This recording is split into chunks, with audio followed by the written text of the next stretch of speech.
Castillo is a tranquil and sleepy little tourist town on the banks of the Rio San Juan, which is the outlet from Lake Nicaragua to the Caribbean Sea.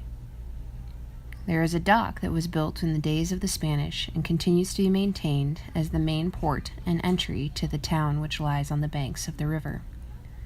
It's also at a point that have some of the only rapids along this entire river.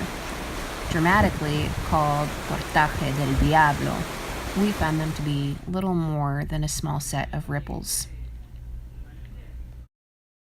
One of the ways that I've learned how to quickly gauge the safety of a town is by how curious the children are and how friendly the animals are.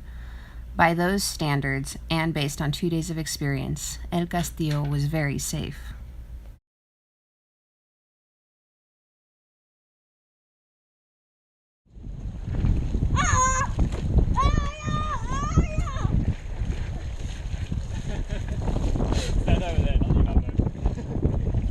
Uh-oh, 2 on 1.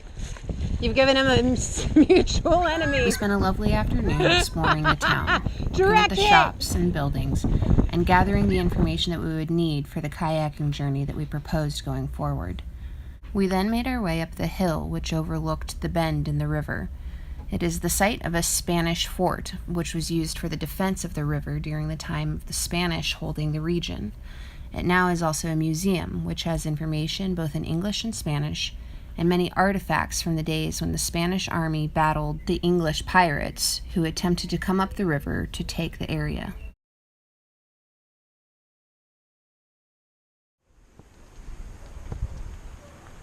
The fort itself continues to be in good standing and is maintained by local authorities.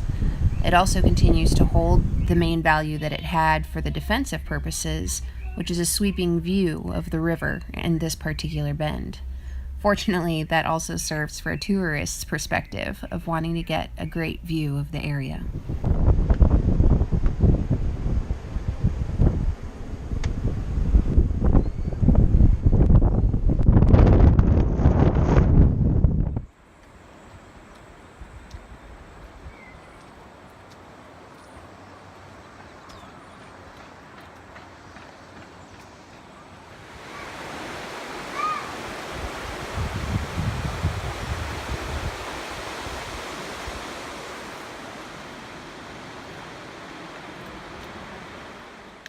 All in all, El Castillo is a must-visit for anyone heading up or down the Rio San Juan.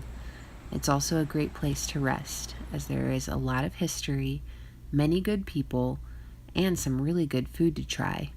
We would recommend the coffee and chocolate shop just above the port.